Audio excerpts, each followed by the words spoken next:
kunetsa mungava mumhuri, mungava mukurarama kana magariro chaiwo. Ndina baba vandinavo pano, baba Hungwe.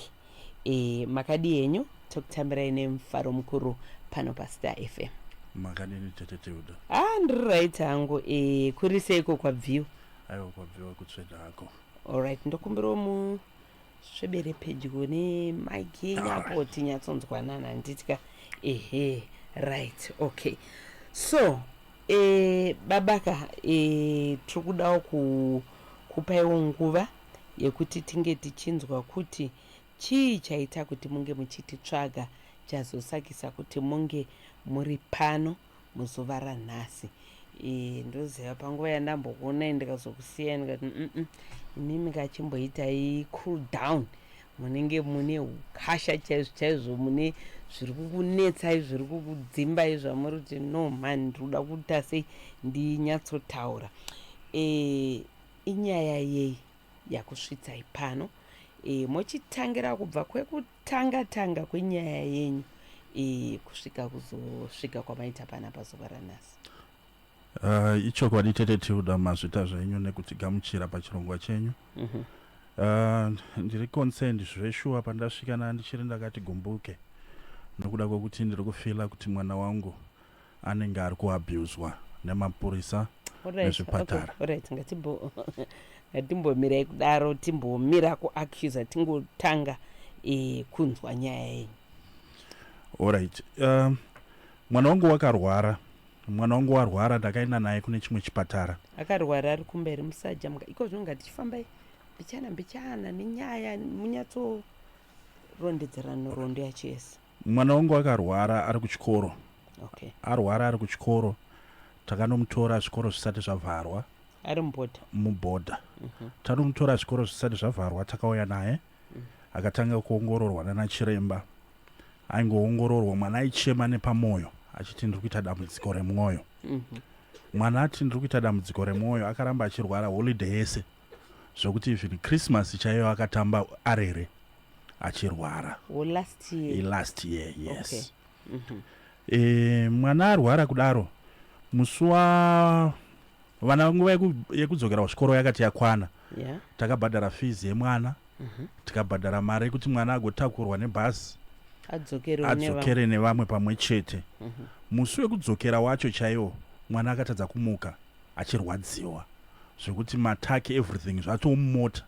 Tabva tatoti ngatimhanye nemwana kuchipatara. Alright. Paakatanga kuya paipai akarapiwa here? Hongu akarapiwa, akapuwa medication yaakapuwa achinzi pamwoyo. Achibva aita zvakanaka. Akamboita zvakanaka hongu. Alright, okay. Dambudziko riya rabva ratanga zvekare. Musi wa14 tabva taenda nemwana pane chimwe chipatara chikuru chiri muchitungwiza. Taenda nemwana pachipatara chikuru. Mwanasikana. Kuna umwe kuvunza kuti mwana wacho mukomana here kana musikana? Mwanasikana, right? Mwanasikana ane 14 years. Okay. Yes. Ndaenda nemwana kuchipatara. Mwana abvanzi nachiremba akamuatenda. Mwana rhythm ane abnormal rhythm pa-ECG nokuti akanga anzi ngaitwe ECG. Okay. Abvanzi ane abnormal rhythm. Saka mwana taakurekomenda kuti aende anoona physician. Okay. Pachipatara chikuru ichocho chiri muchitungwiza takaenda kunoona physician wepachipatara ichocho. Taenda kunoona physician wepachipatara ichocho abva arekomenda kuti mwana akati mwana anofanira mamuri mese namai vacho? Taive tese namai vacho, taifamba tose namai vacho. Alright. Zvikanzi mwana ngaitwe scan, aitwe x-ray, aitwe neFBC. Okay. Mwana takanoitisa mwana FBC, taitisa mwana maFBC, zvese ufakazi wacho ndinawo pano. Zvikanzi mwana ane ropa shoma. Ndo one dambudziko rakataurwa neFBC yake. Scan ikanzi mwana ari right. Tabva tachienda ku-x-ray mwana akanzi ari right. Tabva tachienda kuscan. Kuscan ndo patakapuwa vakaita inonzi USS abdomen. Ndo yavakatinyorera panapa.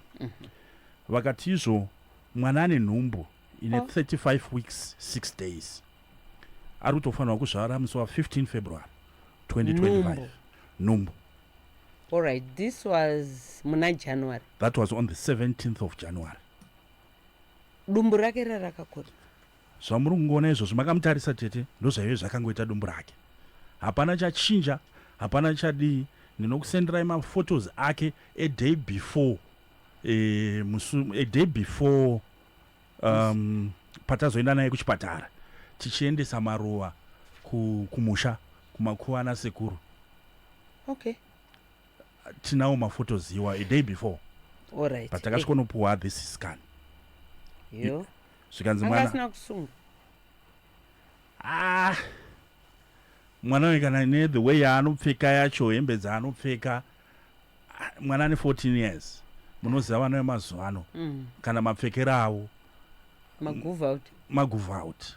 Okay.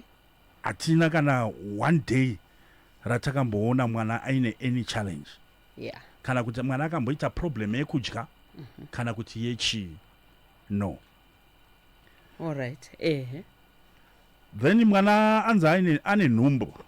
Chinhu chiri fani tete ndechekuti paakaitwa USSB abdomen mwana akapinda namai vake. Apinda namai vake vabva vazobuda. Mwana akasvikondihaga. Zvikanzi dedi masekuru wemweya mutsvene. Ndikati what do you mean? Zvikanzi zvanzi ndine nhumbu achiseka. Kwari zvaimuitira fani.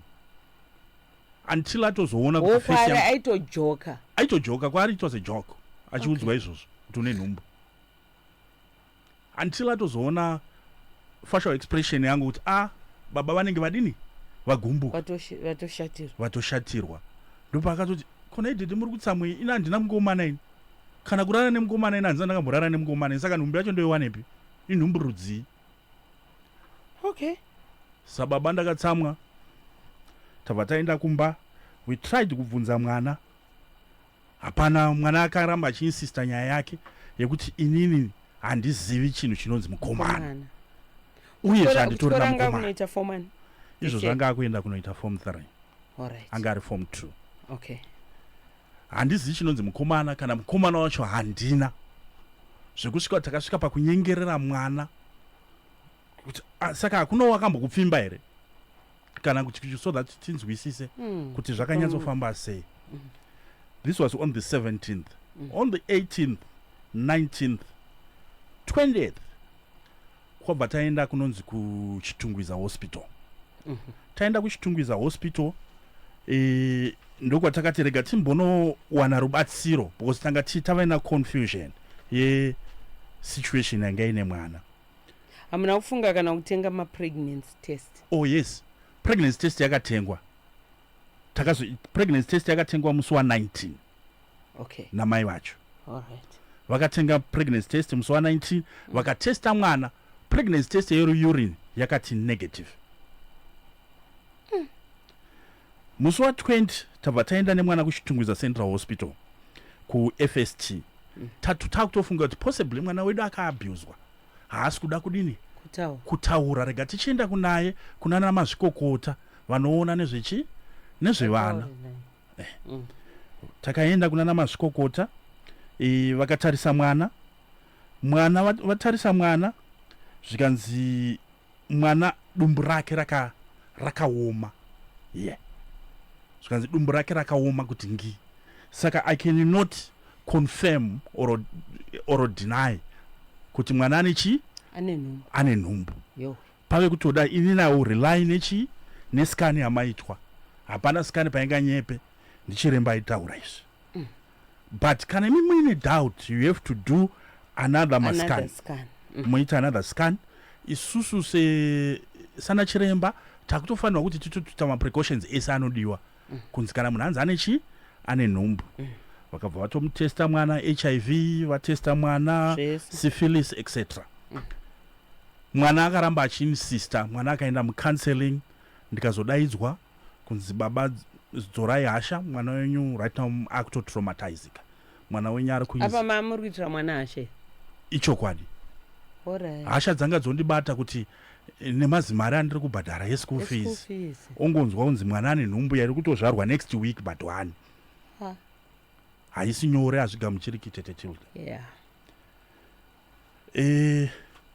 tabva nemwana zvishuwa that day ndanga ndatsamwa ndikarova mwana musi wa20 uku kumadoctors aitwa here mwasikana takanyorerwa kunzi tiende kunoita saka tasati taenda kunoita imwesikana alright musi wa20 saka manga murova musi wa20 yes ndakamurova because ndandakatsamwa in fact taitodriver tichibva kuchipatara kuchitungwiza hospital ndiri kumubvunza kuti ona izvozvizvi doctor wechipiri ari kuti you cannot confirm or deny bepa anyora saka une nhumbu kaiwe zvikanzi aina handina nhumbu nemwana akasvikawo pakubhoekana nekuramba ndichimuaccusa zvekuti akandidayira rafu panguva iyoyo zvaya zvokuti mama ngatiendei kumba vasiye dhedha wacho kana vasi kuda kudini kundirapisa because ini ndiri kuvaudza kuti handina nhumbu ende vari kuramba vachiinsista kuti ndine nhumbu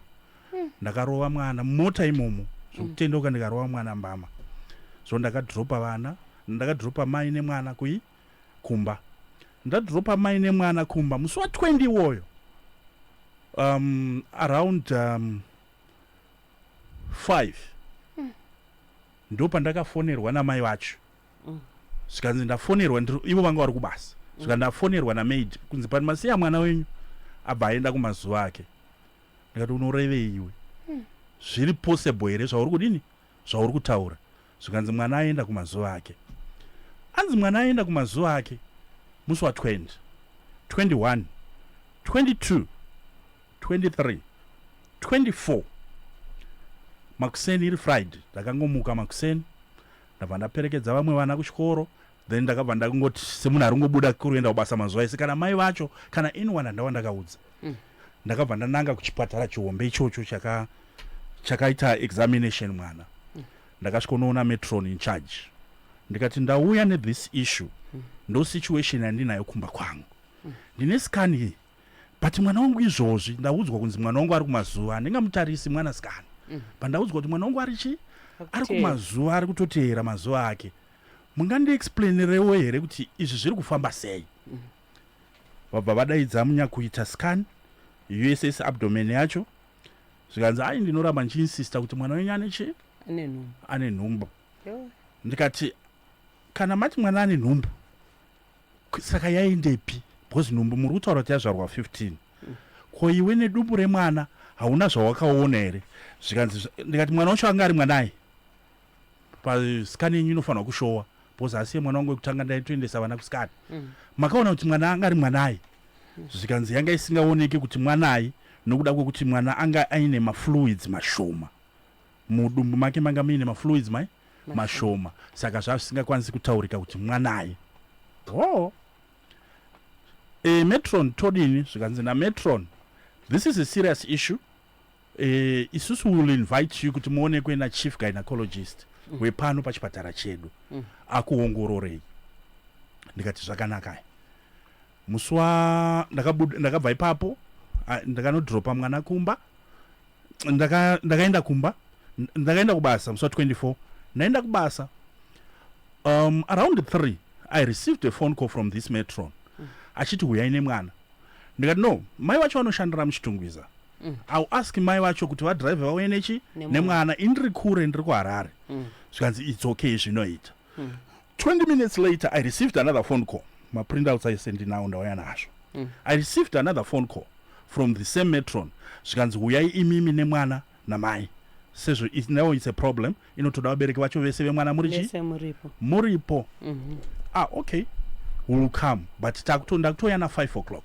zvinoita here zvikanzi I will get back to you at 5 o'clock ndakange ndakumba ndabva ndafonera matron vaya ndikati matron I'm now home I'm on my way coming to see you zvikanzi it's okay chiremba wedu wepano aenda kuchitungwiza hospital saka zvaenda kuchitungwiza hospital you will tinomufonera odini odzoka oatendwa hazviti kuti atendwe nachiremba 1 anofanira kumuatenda vakawanda it's okay at about 5:15 whilst I was driving on my way kuenda kuchitungwiza hospital I received a phone call from officer commanding Chitungwiza district. Alright, sataura mastanditka.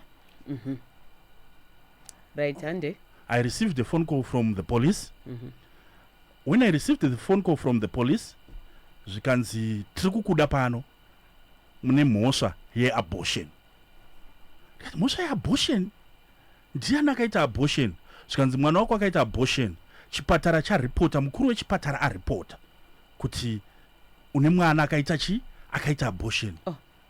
Nei mapurisa, I'm on my way kuenda to this hospital. Ndo vane appointment neni. Motaura kuti munoziva language yamapurisa. Zvikanzi izvozvi uya pano. Okay. I drove, ndakaenda kupolice station, Chitungwiza police station. Ndikasvikoona vakuru vestation. Vanga vari vaviri. Ndavaona vari vaviri. Ndikati ndauya. Zvikanzi mwana akaita abortion ari kupi? Ndikati ndoka mwana kacho akaita abortion. Zvikanzi nhumbu yacho yakanzi inozvarwa rini? Ndikati iri kuzvarwa musi wa 15 February next week but one. Zvikanzi kani makaitwa rini? Ndikati nezuro. Marimwe zuro.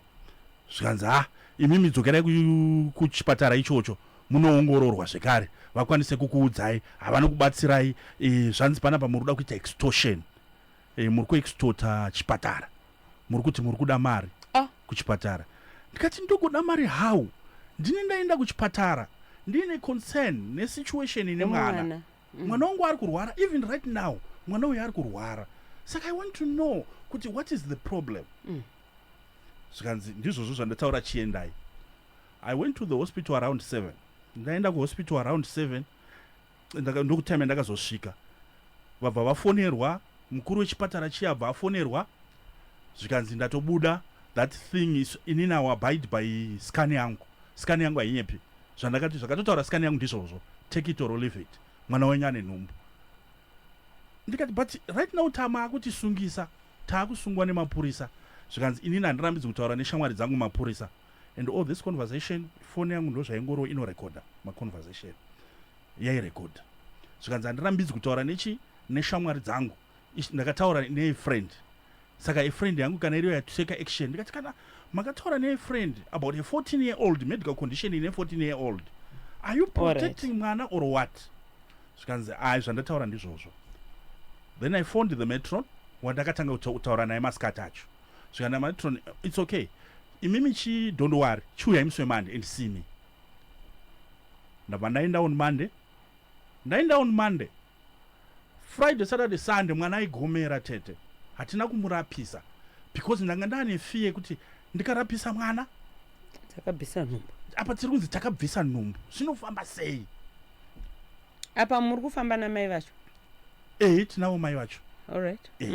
Tinavo mai vacho. Vaingoti oshandawo 2 minutes totovafonera kuti budai tidini tiende nezvemwana. Musi wa 17 tabva tasvika kuchipatara chihombe chiya chemuchitungwiza. Musi wa 27 musi wa 27 tasvika kuchipatara chiya ichi mwana akaongororwa nana chief gynecologist wavo. Chipatara vakaongorora mwana vari 3. Vakaongorora mwana vari 3. Vaongorora vamwana vari 3. Isuna mai vacho tese hapana anga arimo. Maingova nevanhu vepachipatara ipapo. Vabva vandidaidza. After that zvikanzi mwana wenyu ane serious medical condition. Handina kutombotarisa scan ende handisuda kutomboitarisa. Ndangotarisa zvinhu zvine chekuita nenhumbu and all everything. Asi zvandaona ndezvekuti mwana wenyu chibereko chake chakakurisa chiri abnormal. Chakura zviri abnormal. Zvekuti hakuna anyone anokwanisa kuhelpa mwana wesituation yake pano pachipatara. At the cost of at my cost, endaine mwana uyu to a certain professor. Mwana atanga anoongororwa ikoko. That is the best gynecologist munyika munomu. Aongorore mwana. Dzadziri kuma 11. Zvikanzi mune mota here? Ndikati ndine mota. Zvikanzi mota inomhanya here? Ndikati Zvikanzi because watataura naye anosunga under 12 o'clock. 12 o'clock anenge achivhara. Consultation yake it's $500 kungomuona. But I've already sorted out everything. Ndacommunicate navo mhanya ine mwana uyu ane serious condition. Tete, the doctor was very professional all the way. Ainfonera kudzimara mwana takaenda naye on our way. Mwana akutoexplaina kuti dedi zviri kutaurwa nazvo achitaurwa nadoctor zvekuti ndofanirwa kuoparetwa chichi inadzi sikuda zvekudini zvekuoparetwa kondogooparaterwe chii. Ndikati wazvinzwa kupi?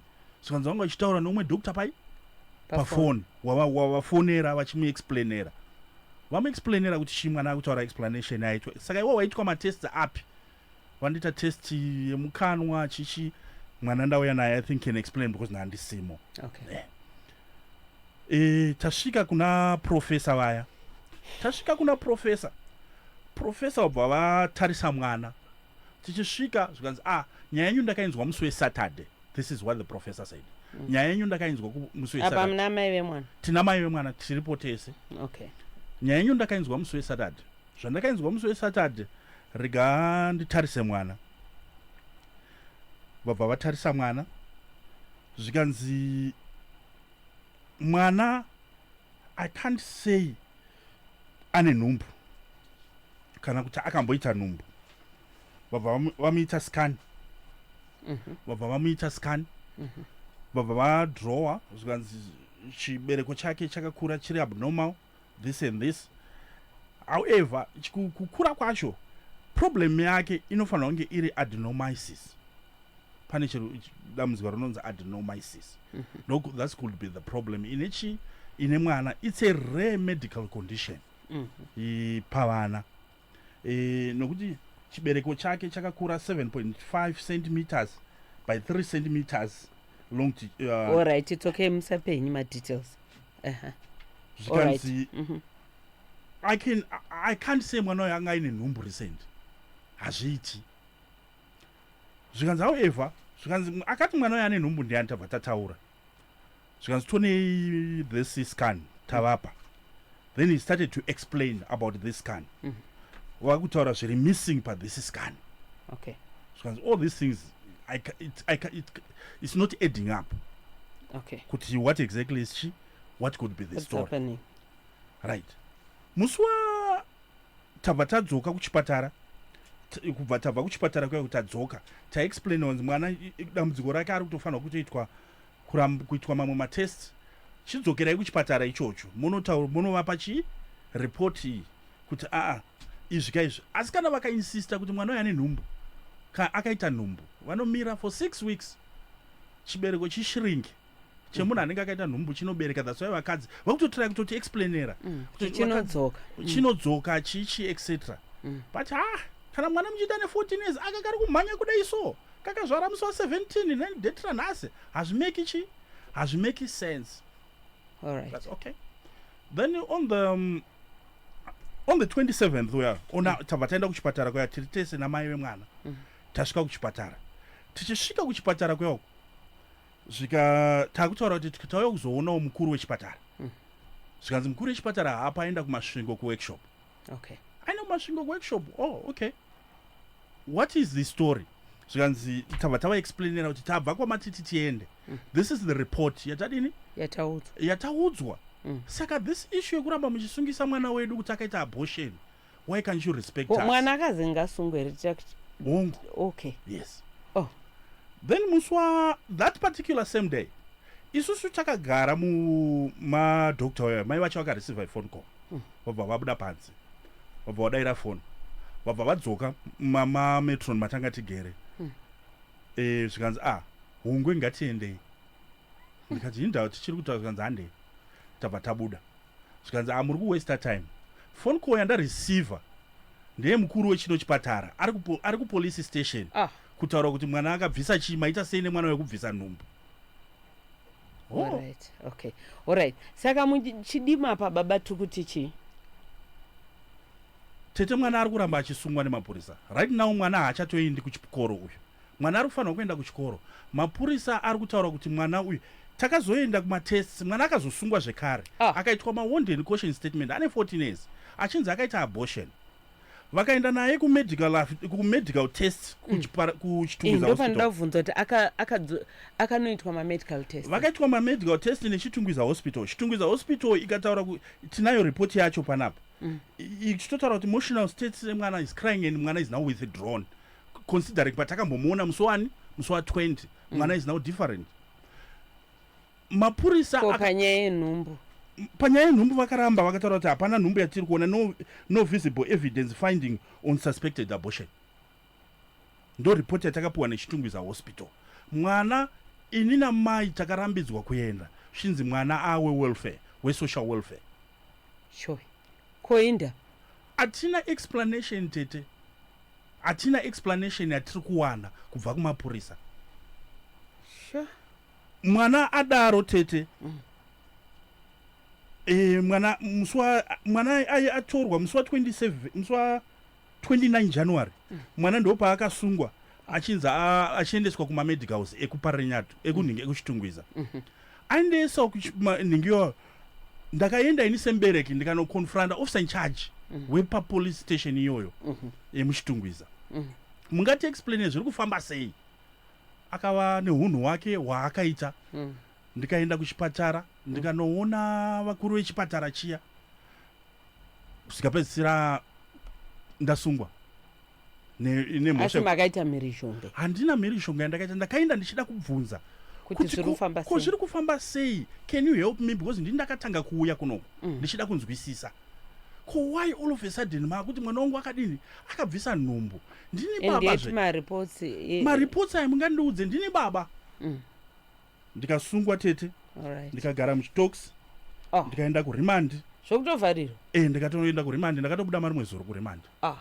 Ndichinzi threats for future violence. Zvakandipa kuti ndigare 1 week kurimandi yekuti ndathreatena mukuru wechipatara ichocho. Muna kuvathreatena? Handina tete.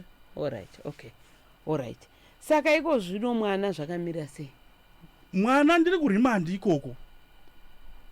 Dhera ndapuwa bail. Vakanosunga futi mwana, vakatora mwana. Dhera ndapuwa bail iroro. Vakatora mwana zvikanzi report iyi nderekunyepa yekuchitungwiza. Toda kumuendesa kuPararinyatwa hospital. Vakuda kuti vamuendese kune imwe hospital. Vabva vaendesa mwana kuPararinyatwa hospital.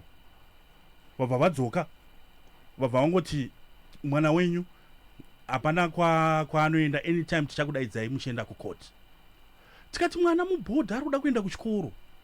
Zvikanzi zvadzataura ndizvozvo. Tichakudaidzai makuenda kucourt. Pamwe pacho ndinenge ndakufamba ndega.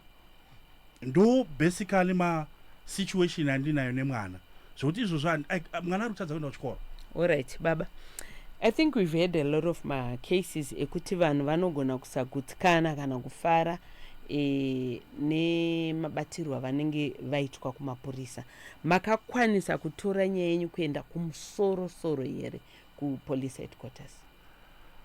Ndo pari bit tricky tete. No, I think we've had some people who've come here on this show after vaita matambudziko ende vachienda direct vachinobatsirwa. Ndopandiri kuti ndo pari bit tricky. Mai vacho vanoshanda basa rekuchengeta vana. Hatikwanisi kuti tiende kune mamwe mahofisi. Aiwa, kuna zvinhu zvakadaro.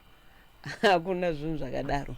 Because kana musiri kugutsikana ka, I think pakadai handifungi kuti pane anonzi akwanise kuti awane rubatsiro zvisinei nebasa rake. Because apa takutarisa kodzero dzemwana nezviri kuitika, and besides kodzero dzemunhuwo zvakewo muno muZimbabwe ane kodzero yekuti abatsirwe despite basa rako raunenge uchiita. Handi muri kupanzwisa? I think for now like you are saying, ndofunga kubva kumashure kumamusinambotaura kuti mwana akuchifanda unomira kumatare edzimosva. Iyi information yamamusinambogara mataura iyoyo. Saka kwakutongotedza mutemo, tomirira tonzwa, and I know right now pane vemutemo vanenge vakateerera vanogona kuti vange vachikubatsirai imimi panyaya yenyu iyi. Ende sekuya kwamaita muri kutaura kuti hamusi kugutsikana pamwe chete kana kuita sei nekufara nemafariro ari kuita sei ari kuita nyaya mafambiro ari kuita nyaya iyi. So vari kuda kubatsirai, we've done this before on this show. Pekuti ndofunga tichitopedza panotoita vanototi itai kuti vanhu vavatibate kana kuti ngavauye kuofisi yakati mangwana chai kuti muende nyaya yenyu inge ichiita se ichinoongororwa. Saka varoda kuti vange vachizokubatsirai vanokubatai panhamba dzipi? Namba dzangu ni 0712 571 897. 0712 571 897. Baba Hungwe. Yes. Anditi. Okay, Baba Hungwe. Yeah, at times I know, in as much as tinenge tiri mu situation hongu ndoziva unenge uri mubereki uri kurwadzawo nezvinenge zvichiitika kumwana, like you are saying already takutoenda mid February zvikoro zvakatovhurwa, mwana asati adzokera kunoningirikena kunobatsirwa. Right, I think I've seen imwe message pano. Hanzi nemumwe nyaya yamuri kutaura ini ndakambozviitwa. Dumbu rangu rakaoma ndikahereredzwa zvokuti ndakashaya zvekuita patisingatombozive mukomana ende zveshuwa yanga itori medical condition. Ndofunga ndichakubvunzai mubvunzo uri bit sensitive wokuti right pamatest iwaya it's obvious mwana anenge akaita pamiri vanocheka kuti mwana anga achiri mhandara yakakwana here, pane any penetration inenge yakaitika here, pane such report? Hongu iripo. Iripo. Hongu. Okay. Yange yakanzi chi? Mwana wanga achiri mhandara. All right. Okay, right. Kune wangu vari kubvunza ndofunga there is the answer. All right, okay. Mwana yekuparira nyatwa chatinacho chete chekuparira nyatwa ipepa akateswa ndeyekuchitungwiza chatinacho chete from parira nyatwa ndechekuti mwana akadiagnoswa depression. Abva atonzi mwana ngaachitoenda paHCT atotanga kutonwa HCT because of depression. Atove medication depression. Depression. Mwana atopa medication depression. All right, okay. No, Baba Hungweka toda ngokutenda nekuya kwamaita kushow, right? Hopefully, actually I know you're going to get help. Toziva munogona kwana help mwana ari muno unfortunately tikwanise kutaura naye ende semunhu ari kunzi ane depression nezvimwe zvakadaro tinovimba kuti zvinhu zvese zvichaita zvakanaka kudzokera kuchikoro handitika. Toda kungokutendai ende ndofunga mama because of basa ravo she cannot be here with us, but anyway toda ngokutenda ndikunzi vamwe anzi anzi Baba Hungwe avo ngavanamate. Right, okay.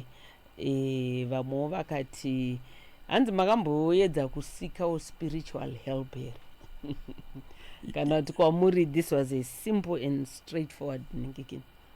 It was a simple and straightforward because tagara tinotonamata chechi yemweya. Saka taitongoti this was a very simple and straightforward issue yekuti mungotaura nevanhu chete. Zvokuti even kereke patakataura nezvazvoka it was a joke to everyone kuti mwana uyu adiagnoswa kuti ane nhumbu ine 9 months ine 35 weeks. It was a joke.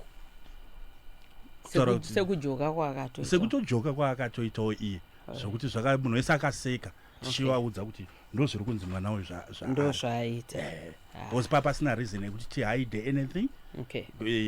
Tanga totsvaga rubatsiro and we have tried kuramba tichitsvaga rubatsiro kuti mwana abatsirike. Our main worry today tete ndeyekuti mapurisa hatimarambidzi kuita basa ravo, but toda kuti mwana aende kuchikoro.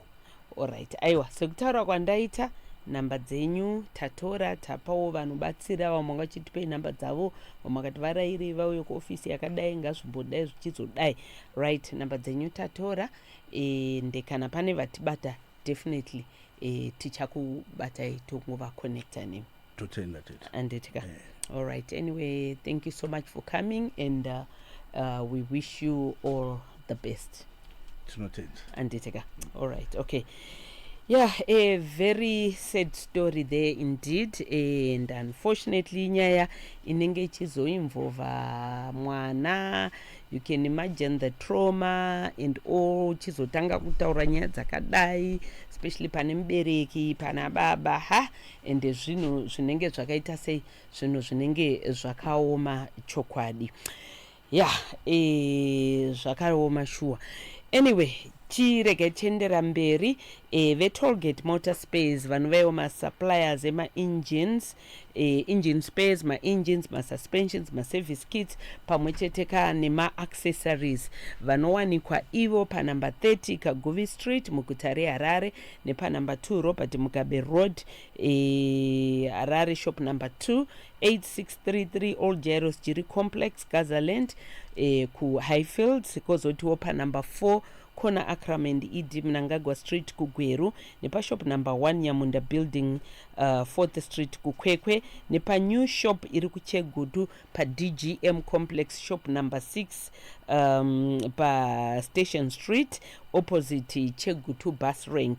Vanoti chiiko munovabata pa 0786 852 151 uyezve vari available pama-social media platforms ese. Ma-civil servants uyai tinokupai zvamada nechikwereti chamunobhadhara kubva pa3 up to 36 months which is 3 years. Anditya vasiri ma-civil servants you can come in a group yevanhu 3 kana kupfuura, and then from the same company then you just automatically qualify kuti munge muchipiwa chikwereti. And back to school run promo yedu ichiri kuendera mberi. Taramba vabereki vari kuti ndatadza kuperekedza mwana nemota nokuti handina mari, uyai tine promotion yekukubatsirai pamaspares edzimotikari. Tine madiscount kune vachatengawo maparts ema-highest pamwe chetika nema-caravan engines. Uyezve tobva takupaka a branded Tollgate t-shirt. All gearboxes are on the same promotion with prices starting from as low as 220. So hurry while stocks last. Contact us on 0786 852 151. Tollgate Motor Spares, the genuine parts place. Right, chiregai pane dzinonguva nditambirewoka munhu waMwari kubva kuMercy World Mount Gilead Church, Prophet Elijah. Makadiko prophet. Tiri right tete makadi. Aiwa tiripo hedu, Mwari vanotichengeta ari seko mabasa. Tinotenda Mwari ari kutitungamirira. Anditika.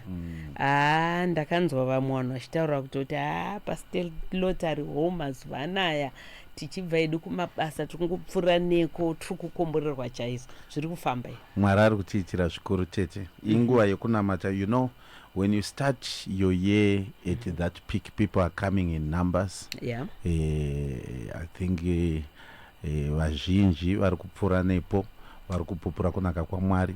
It's a time of prayer. Do you know kuti nenyaya yema-situations anenge akakomberedza vanhu vanenge vakaremerwa, saka kungowana nguva yekungoti ungowane time yekunamata. It's very, very important. And tomorrow we are there as well, half five, that is 5:30 p.m. Tinenge tavapo. We are trying to make sure that by 7:30 we are done, so that vanhu vasvike kumba nguva dziripo. Exactly. Yes, so tomorrow we've got a token night. It's called a token night yatinenge tichinamata nekuda kwemabusiness evanhu, nekuda kwezvinhu zvinobatwa nevanhu nemaoko avo. So it's a night not to miss for anything tomorrow. Okay. Right, so what time, Mati? 5:30 5 to be 7:30 we should be done. All right. Okay. Kuitranyaze kuti vanhu vafambewo time dzichipo. Exactly. All right. Okay. So State Lottery Hall opposite paJoina City apo kubva nenguva dza 5:30. Sakanzi uyai tingoita a mid-week prayer tizongonamatira zvakasiyana muupenyu. Right, Sunday showground convergence walk. This Sunday tete is gonna be something else. It's a Sunday of family deliverance. Tete zviri kuitika mumhuri dzevanhu zvakawandisa. Pane pamwe panongoda kuti mumbobatiranawo semhuri, munamate muri pamwe chete. Kune mamwe battles ekuti haadi as an individual. It needs as a family. It reminds me tete nenyaya dzamamuchibata mazuvano. Kune a case ye mumwe mwana anga achirova again amai yakaitika. Amai vavo takavabatsira musi weSunday yatabva iyoyo. Not only I think vanhu vakasimuka patakati vanhu vari kurova vabereki, there were more than 20 people. Talking of that, Prophet, I think I've been trying to convince or to talk to families dzakasangana netsaona iyo paweekend apa. Imwe family iri kumfa kose. Yes. Gogo vatovigwa nhasi. So I heard about that family. Vakaurayiwa nemwana wavo. Vakaurayiwa nemwana. Imwe family iri kuSanton. Gogo havasati vavigwa. Family ichakaungana. Mwana akaita kupwanya amai musoro nebadza. Zvese izvozvo iri nyaya yemadrugs. Inyaya yemadrugs tete. This is why we are trying to push the youth to Jesus.